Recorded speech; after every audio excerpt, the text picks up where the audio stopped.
রাসূলুল্লাহ সাল্লাল্লাহু আলাইহি ওয়াসাল্লাম বলেছেন, যখন মানুষ মারা যাবে সঙ্গে সঙ্গে মাটি দিয়ে দাও, যখন আজান হয়ে যাবে তখন সরাসরি তারা সালাত আদায় করো, এখানেও মানুষ দেরি হয়ে যায়। তারপর আল্লাহ রাসূল বলেন, তোমরা যখন যুবক হয়ে যাবে সঙ্গে সঙ্গে ছেলে মেয়েদের বিয়ে দিয়ে দাও, এখানেও দেরি হয়ে যায়, 25 পার হয়ে যায় লেখাপড়া করার কারণে, চাকরি বাকরির এই সন্ধানে, এইভাবে তার 30-35 পার হয়ে যায়, এখানেও দেরি হয়ে যায়। ووجدك ضالا فهدى ووجدك عائلا فأغنى فأما اليتيم فلا تقهر وأما السائل فلا تنهر وأما بنعمة ربك فحدث। মোহাম্মদ আসাদুল্লাহ, কারি হাফেজ, মুর্শিদাবাদের রানীনগরে বাড়ি। আজকের আমাদের গ্রামে জুমা মসজিদে তিনি বক্তব্য দিয়েছেন। বক্তব্য পুরোটাই সুর করে দিয়েছেন। বক্তব্য শেষে তার সঙ্গে আমার দেখা হলো এবং আমি জানার চেষ্টা করলাম যে আর কি সুর জানেন। তো তিনি জানালেন একাধিক বক্তার বক্তব্য তিনি নকল করতে পারেন, অর্থাৎ বিভিন্ন সুরে তিনি বক্তব্য দিতে পারেন এবং বিখ্যাত যেসব কারি আছে পৃথিবীতে তাদের কেরাত তিনি নকল করতে পারেন, নকল করার চেষ্টা করেন। তো আমরা কিছু বক্তার এবং কিছু কারির নকল কিভাবে তিনি করেন সেটা আমরা জানার চেষ্টা করব। আপনার কাছ থেকে জানতে চাইছি যে বিখ্যাত যেসব কারিরা আছে, কারি আবুল বাসেত, তার শোনান। ألم يجدك يتيما فآوى ووجدك ضالا فهدى ووجدك عائلا فأغنى فأما اليتيم فلا تقهر وأما السائل فلا تنهر وأما بنعمة ربك فحدث। অসাধারণ। আর 3 আয়াত করে আমরা শুনবো, এর পরের যে কোনো একজন কার বলবেন? গজল কারি। أعوذ بالله من الشيطان الرجيم بسم الله الرحمن الرحيم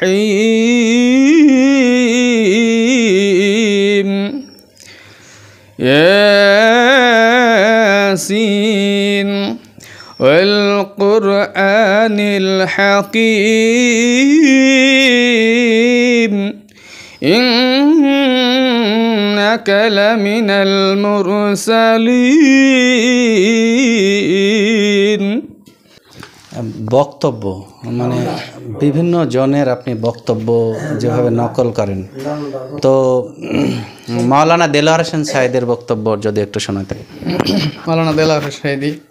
তাবারাকাল্লাযী বিয়াদিহিল মুলকু ওয়া হুয়া আলা কুল্লি শাইইন কাদির। আল্লাহ তাবারাক ওয়া তাআলা বলেন, আমি বরকতময়, গোটা পৃথিবী আমার হাতের মুকুটে। তারপর আল্লাহ বলছেন সমস্ত ক্ষমতাদার একমাত্র আমার হাতে রয়েছে। আল্লাযী খালাকাল মাউতা ওয়াল হায়াতা লিয়াবলুয়াকুম আইয়ুকুম আহসানু আমালা। আল্লাহ রাব্বুল আলামিন বলেন, মওত এবং হায়াত দুটো দিয়ে আমি পৃথিবীর বুকে ভূখণ্ডে পাঠিয়েছি একমাত্র মানুষের আমালা, সঠিক আমলটা তার পরীক্ষা করার জন্য, আজমাইশের জন্য। আল্লাহ তাবারক ওয়া তাআলা বলেন, আল্লাযী খালাকা সাবআ সামাওয়াতিন তিবাকা। ওপর ছুঁ তাকায় দেখেন, আমি 7 আসমানকে তাবারক আল্লাহ সাজিয়ে সাজিয়ে তাবকা তাবকা হিসাবে আমি আসমানকে সাজিয়ে রেখেছি, 7 আসমানটা, সেইভাবে আল্লাহ তাআলা বলছেন। আর কোন বক্তা? অকাল আল্লাহ তাআলা, আল্লাহ তাআলা বলেন, ইন্না জাহান্নামা খানাত মিরসাদা, নিশ্চয় জাহান্নাম এক বিশাল ফাঁদ। এই জাহান্নাম আল্লাহ এই সব জালেমদের জন্য ফাঁদ স্বরূপ পেতে দিয়েছেন। লিত্তাগিনা মাআবা, সীমা লঙ্ঘনকারী, ভূখণ্ডে যারা স্বৈরাচারী জালেম, তাদের জন্য আল্লাহ এইভাবে ত্বগের পর ত্বগ সীমা লঙ্ঘনকারীদের জন্য লিত্তাগিনা মাআবা লাবিসিনা ফিহা আহকাবা, সেখানে তারা যুগের পর যুগ, কালের পর কাল অতিক্রম করবে। ওই জাহান্নামে কোনো দাপট ক্ষমতা সেইখানে চলবে না, তাদেরকে জাহান্নামে সারা জীবনকাল অমর কাল অতিক্রম করতে হবে। আল্লাহ বলেন সেখানে তাদের খাবার কেমন দেওয়া হয়, লাবিসিনা ফিহা আহকাবা লা ইয়াযুকুনা ফিহা বারদাও ওয়ালা শারাবা, সেখানে কোনো রকমের আরামদায়ক সুসম্মত ঠান্ডা পানীয় খাবার দেওয়া হবে না। ইল্লা হামিমা গাসসাক, বিশাল আকারে ফুটন্ত তপ্ত পুজ এবং রক্ত পরিবেশন করা হবে। আল্লাহ রাসূল এ কথা বলার সঙ্গে সঙ্গে চোখের পানি ছেড়ে দিলেন। এই ভূখণ্ডে যদি কিছু পরিমাণ পুজ রক্ত ফেলে দেওয়া যায়, গোটা ভূখণ্ড অটোমেটিক উত্তপ্ত ফুটন্ত গোটা পৃথিবী ফুটে যাবে। জল জিবাল আওতাদা, 4খানা পাহাড় দিয়ে গোটা পৃথিবী প্রাক স্বরূপ কেটে দেওয়া হয়েছে, সেই পাহাড় অটোমেটিক গলে যে পাহাড়ের জায়গা টিকতে পারবে না। সুর করে যেটা আজ বক্তব্য দিচ্ছিলেন জুমার খুতবায়, কার বক্তব্য দিচ্ছিলেন ওটা একটু শোনান 30 সেকেন্ড। মাওলানা আব্দুল সবুর সাহেব। ইসলাম দরদি ভাইয়ের আমার, যদি আজান হইয়া যায় শোনাতে দেরি করা যাবে না।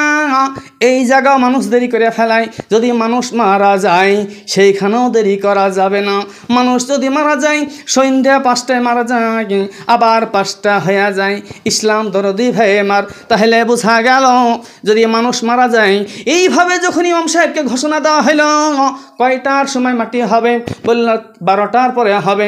এইভাবে আস্তে আস্তে মানুষ যখন জমা হইয়া যায়, মানুষ যখন 12টা হইয়া যায়, তখন একজন এসে বললেন, ইমাম সাহেব ওর বেটা একটা আছে সৌদি আরবে, এই দমদমে ল্যান্ড করেছে, ওই আসতে আছে, এই তো চলে আসছে বেলডাঙ্গা, একটু অপেক্ষা করা যাক না কেন। এইভাবে অপেক্ষা করতে করতে আসর হইয়া যায়। আসর পর বলে এখনও প্রবেশ করেনি, আর একটু অপেক্ষা করুন। এইভাবে করতে করতে করতে ওই 5টায় মানুষ মারা যায়, আবার 5টা হইয়া যায়। রাসূলুল্লাহ সাল্লাল্লাহু আলাইহি ওয়াসাল্লাম বলেছেন, যখন মানুষ মারা যাবে সঙ্গে সঙ্গে মাটি দিয়ে দাও, যখন আজান হইয়া যাবে তখন সরাসরি তোমরা সালাত আদায় করো, এখানেও মানুষ দেরি হইয়া যায়। তারপর আল্লাহ রাসূল বলেন, তোমরা যখন যুবক হয়ে যাবে সঙ্গে সঙ্গে ছেলে মেয়েদের বিয়ে দিয়ে দাও, এখানেও দেরি হইয়া যায়। 25 পার হইয়া যায় লেখাপড়া করার কারণে, চাকরি বাকরির এই সন্ধানে, এইভাবে তার 30-35 পার হইয়া যায়, এখানেও দেরি হইয়া যায়। আল্লাহ রাসূল তোমরা বিবাহ করে না, রুজির মালিক আমি, তোমাদের রুজির ব্যবস্থা করে দেব।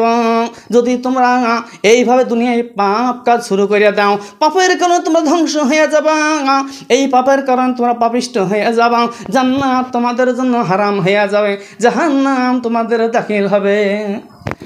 তো জাযাকাল্লাহ, অসাধারণ লাগলো। আমরা শুনলাম বিভিন্ন কণ্ঠে কেরাত এবং বক্তব্য।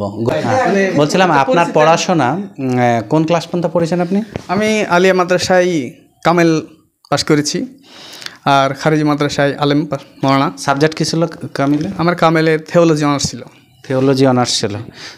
কত সালে ওটা?